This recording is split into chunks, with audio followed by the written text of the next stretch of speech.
안녕하세요. 피탐성 빛의 교회와 함께하는 성경 공부에 오신 빛의 성도님들, Thank God it's Friday. 여러분들이 제일 좋아하는 Friday입니다. 여러분들이 제일 좋아하는 Friday에 여러분들이 제일 좋아하는 하나님의 말씀, 우리 오늘도 함께 공부해 보도록 하겠습니다. 하나님 고맙습니다.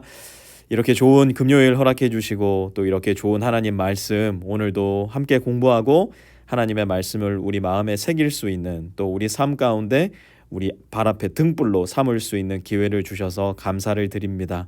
오늘 말씀 속에 우리 각 사람에게 말씀하여 주시고 부족한 자의 입술을 통하여 말할 수 없는 여러 하나님의 지혜들을 성령 하나님의 능력으로서, 성령 하나님의 지혜로서 우리 모든 빛의 성도 한 사람 한 사람 마음 가운데 주님이 직접 말씀하여 주시고 가르쳐 주셔서 오늘도 생명의 말씀 잘 먹고 생명의 양식의 힘으로 살아갈 수 있는 우리 모든 빛의 성도 되게 하여 주옵소서. 예수님의 이름으로 기도드렸습니다. 아멘.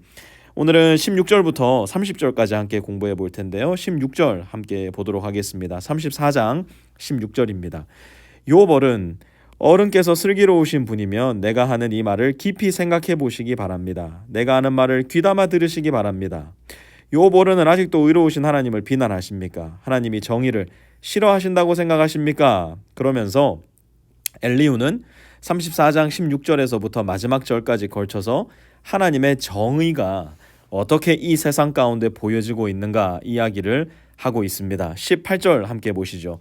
하나님만은 왕을 보시고서 너는 쓸모없는 인간이다 하실 수 있고, 높은 사람을 보시고서도 너는 악하다 하실 수 있지 않습니까? 하나님은 통치자의 편을 들지도 않으시고 부자라고 하여 가난한 사람보다 더 우대해 주지도 않으십니다. 하나님이 손수 이 사람들을 지으셨기 때문입니다. 여기 보니까 왕이 나옵니다. 왕. 그리고 높은 사람이 나오고요.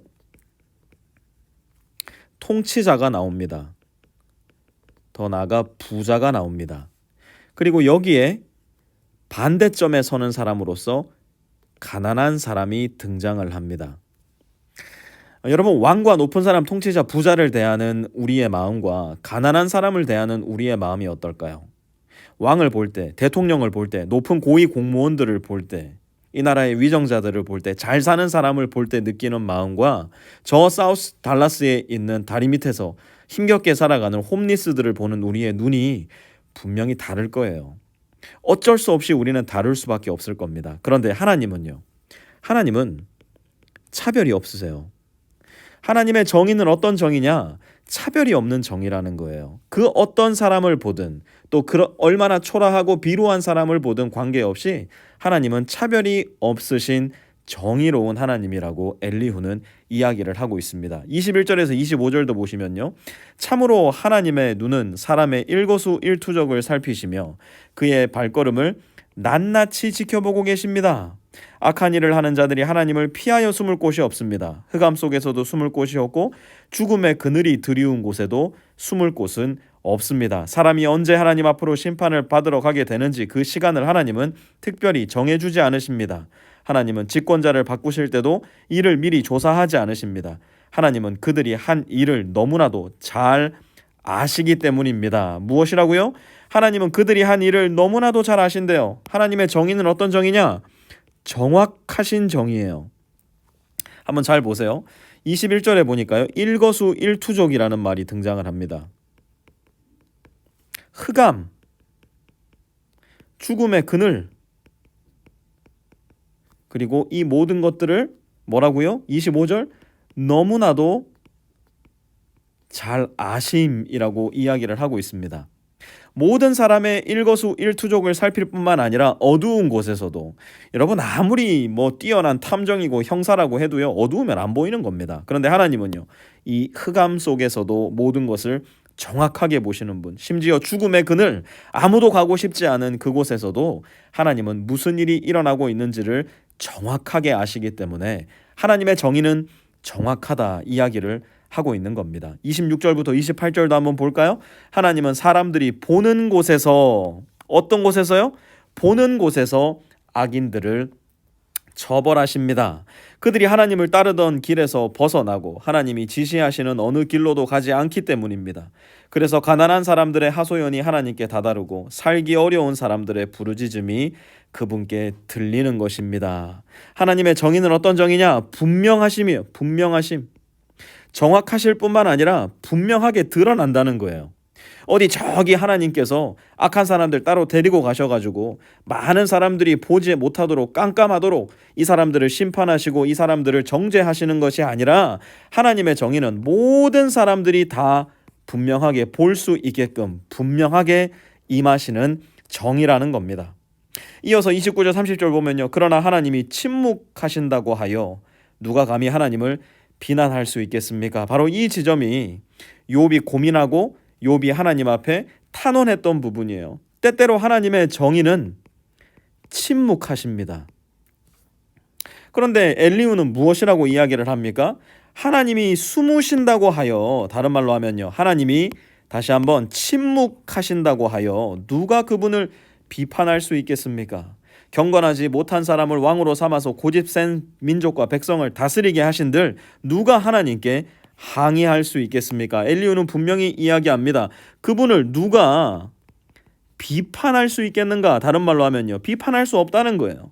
그분께 누가 항의할 수 있겠는가? 다른 말로 하면요, 항의할 수 없다는 겁니다. 무엇을 기준으로 보았을 때요? 하나님의 정의를 기준으로 보았을 때. 여러분, 우리가 그렇게 기도할 때 있지 않습니까?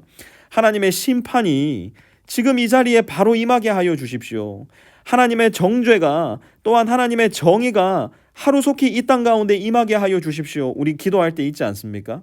그런데 하나님은 때때로 심판을 연기하시는 것 같고 하나님의 정의를 침묵으로 우리에게 보여주시는 것 같다는 생각이 들어서 너무 답답할 때가 있다는 얘기죠. 그러면 하나님이 이렇게 차별이 없으시고 정확하시고 분명하신데 왜 침묵하실까? 우리는 아마 생각을 해보아야 할 것입니다. 저는 하나님의 침묵에는 단 하나의 이유가 있다고 생각해요. 그게 뭐냐? 조금 이상하게 들릴 수도 있을 텐데요. 하나님의 사랑 때문이라고 저는 생각을 합니다. 만약 오늘 하나님의 심판이 임한다면, 오늘 하나님의 정죄하심이 이 세상 가운데 쏟아진다면, 만약 오늘 하나님의 정의가 온 우주에 실행이 된다면 무슨 일이 일어날까요? 아마 저와 여러분도 안전하지 못할 수도 있고요. 무엇보다는 우리가 여전히 사랑하고 있는 사람들 중에 예수님을 믿지 않는 사람들이 더 이상 하나님의 자비와 은혜를 받을 기회가 없어질 수도 있다는 겁니다.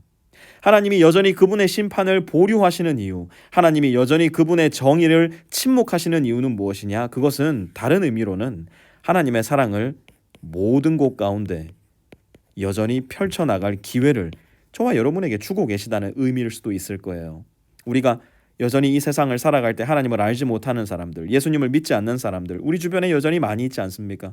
우리의 가족, 친구, 우리의 직장 동료들, 선후배들, 여전히 하나님은 하나님의 침묵하심으로써 하나님의 사랑을 우리를 통해 이 세상 가운데 보여줄 그 기회를 노리고 계신지도 몰라요. 그렇기 때문에 사랑하는 빛의 성도 여러분들, 하나님의 정의를 믿으십시오. 차별이 없이 정확하게 분명하게 임하실 하나님의 정의를 믿으시되 여전히 그 정의를 침묵하심으로 보류하심으로써 우리에게 보여주기 원하시는, 우리를 통해 이 세상 가운데 보여주기 원하시는 하나님의 사랑을, 하나님의 은혜를, 하나님의 자비하심을 오늘도 기회가 날 때마다 우리의 이웃들에게, 가족들에게, 직장 동료, 선후배들에게 보여줄 수 있는 삶을 사실 수 있는 저와 여러분들 되시기를 부탁을 드립니다. 하나님 고맙습니다.